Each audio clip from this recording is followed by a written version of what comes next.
Hi, Kent and Renee back again for our next lesson from the book The Augmentation of Man, a study in Renaissance. Here's the book. And we're going to be finishing up chapter 1, pages 9 through 16. It'll also be found in our blog that is on our website, verdience.com. That's V as in Victor, E-R, D as in dog, I-A-N as in Nancy, C-E, verdience.com. Well, to start out, we're going to begin with truth. Are you a seeker of truth, or are you not a seeker of truth? And what is truth? The ones who look for truth and try to find truth in all this chaos that's going on.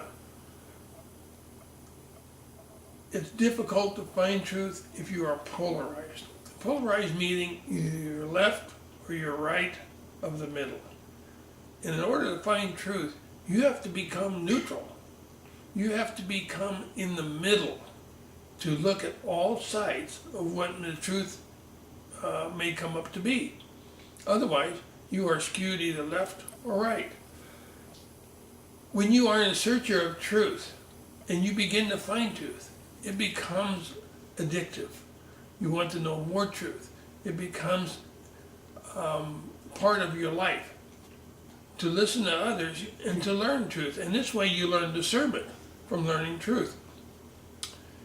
With that will come more knowledge and understanding. But it's difficult to remain neutral.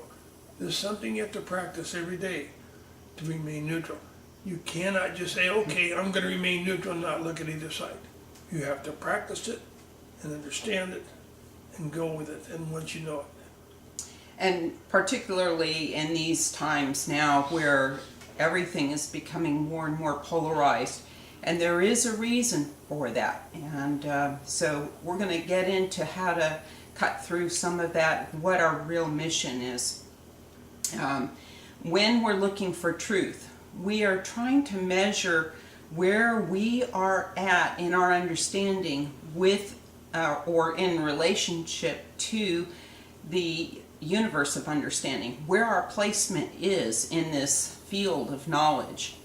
And we add to that all the time. So we're always in a state of where are we and where are we going in our level of understanding. Well, when you chase artificial knowledge or artificial understanding, it's like chasing rabbits down a hole. Yeah, it can lead you in other directions and make your path to self-realization and to the truth a lot longer. So we're going to cover some of that today. How far we're willing to go to get the answer is going to determine whether or not we find the answer. So how tenacious you are in finding the answer, and also how willing you are to take the time to go within to connect to the higher self for answers and to connect with spiritual guidance, or to listen to that inner voice within that will help bring new understanding. Well, the chaos that's going on, to understand what is causing the chaos, where it's coming from. If you're in the middle, you can understand where this chaos is developing and how to understand it. You won't be brought into the drama that's creating the chaos. So the real trick to all this is trying to cut to the chase and avoiding those false searches. And some of those false searches we're going to touch on a little bit. We tend to get pulled into it by listening to other people. And so some things that sound like they are big and add a lot to our spiritual progression really aren't in the bigger scheme of things. Well, frustration is part of the process of learning. And frustration will teach you your self-worth. Others will not teach you your self-worth. They are in the criticizing mode, and they are setting parameters for what they think you should be, rather than you setting your own parameters of where you are and what you should be. Programs of the past, ever since you were a child, control who we are today. And we have to learn, like our computers, to take what's on the hard drive that is information that is immaterial to our being today and delete it. We have to learn how to delete it. And that's very difficult because these programs have been with us for many, many, many years. So looking at the program, understanding it, not let somebody else tell us what we need to understand, is a difficult process. But one can attain it. Remember, it's a child. A child is inquisitive. A child wants to know. A child wants answers. And if you can be as a child, the truth and understanding will awaken in you. Now, if you take some time and go back in your own personal history to events that happened that really are pivotal in the way that they changed, the way that you understood things. It may be something like a particular dream or past, what you perceive a past life event, or an out-of-body experience, something that was extremely pivotal to and life-changing for you. So it could be positive or negative as you look at it. Yeah, just an example of that. I had what I thought was a dream of being in a car crash and dying and hovering above my body, and I thought it was a dream, and as it turned out, it actually was past life experience. But that being said, it brought me to understand that life goes on after death, that we are just as real after death. So that was a very pivotal thing that happened to me in my life that helped me to understand. And kind of when you start to put these all together, it points the way to where you're really trying to go. So use that as your barometer for where you are and where you should be going. So with that, we go into manifesting. Once you find out where you are, then you say, well, another thing that we can do is manifest and take the high road to material goods. If you are into material goods and you're trying to channel or meditation, you will not get much, or you will get the lower entities. Only will talk with you. Manifesting wealth is not the key to understanding at all. It usually brings in entities of a lower understanding that bring kind of flowery words to us and make us feel good, tell us how wonderful the human race is, and lowers our worth too. Yeah, and it does not impart any deeper understanding. So what we're looking for is the lessons that bring that. Yeah. So when again you go back to manifesting material goods, can actually lead you to a false search for truth. Creating vibrations which take you in the wrong direction, rather than following vibrations that are created for you to be directed in the path that you should go. Truth, real truth, calms your vibrations. It calms your ability to understand. Misperceptions, not truth, creates turmoil. So we need to steer away from listening to other people. It's usually because we don't have the time, or we don't want to put forth time to find the answers ourselves. And so I think that's a big thing. It People is. get caught up in everyday activities, your work, raising your family, etc. And you say, well, I don't have time to meditate. Maybe I have 5 minutes to meditate. Maybe I have 10 minutes to meditate.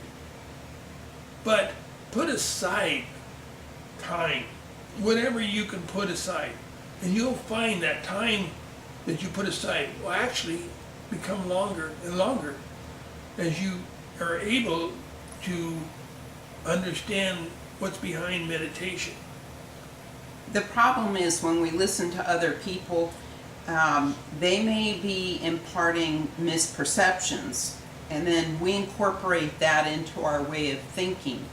And as that grows, the more people that listen to others who are sharing misperception, then that misperception continually grows and spreads throughout the population, and it can significantly change a culture and have that culture believing in things that are not completely aligned to the truth. So it's really important for you to go within and find your own answers. And it's okay to share information, but to realize that when you are doing so, what is your thought versus what is the truth? And you want to make sure that you outline what it is exactly is your feelings and what you heard from someone else, where you heard it, so that you're not passing it on as a truth. A perception. And when you pass things on as a perception, they continue as a perception for many, many years until somebody says, well, wait a minute, that's not the way I understand it. And then they begin to challenge your perception. Well, when your perceptions are challenged, you become almost defensive. Because you say, well, wait a minute, I've been believing this for many, many years. Now you tell me it's the untruth. That can't be, because that means time wasted. Or you identify that as yourself. So they may be challenging your belief system, but a person who is being challenged may feel like their integrity is being challenged because they have bought so much into that particular belief system. So again, you have to open yourself to what others think about your perception of a particular event. Now, whether you agree with them or not is irrelevant in this case, but opening your mind to other perceptions of what an event happened or occurred, that's becoming neutral. And then at least you'll be able to think, well, was my perception wrong? I may be able to look at it from different aspects, different sides. With that, you'll get a higher level of understanding eventually. Now, another misperception that people have, and this goes back thousands of years, is, and it originates in the Hindu culture, but it has become quite popular in our world today outside of India and with other cultures, and that is tapping into the Akashic records. Now, we knew nothing of the Akashic records until we started asking our guides, and the way it was explained to us is that each planet has their own record of what is and what was, kind of a historical record. And so that is open for other cultures to share if they want to share them. It doesn't mean that they have to share them. The important thing that we need to understand is that when we're tapping into these historical records, we should be accessing the historical records of Earth to understand who we are and where we come from. As a culture. As a culture, before we start tapping into another planet or living sphere's culture and their records. It's just the natural progression of learning. So these records would be, the Akashic records is one volume of many, many volumes. So it's not the end all. This is a small record in comparison to all the records that exist universally. And now what's going on with Earth? Earth is being bombarded with gamma particles, which in fact a 14% increase very recently on gamma particles coming in from outside the Earth. With that, it will affect our DNA To what aspect we are not absolutely sure. The scientific community can explain more of the gamma particles affecting our DNA. But the thing is, this transformation is very stressful, and the stress is causing an imbalance in all things, including the weather, the way humans act upon each other, these different things. If you don't understand what is going on, and you don't understand the value of truth, this will overtake your particular worth of who you are and your self-conscious. You will not be able to understand what is happening. You will just go with emotion. Yeah, so it's real important during this period of time to find truth, continue to find truth from a neutral aspect, so that you can see from each side and make a clear decision of what seems to be closer to truth than what we're being fed. So that's important.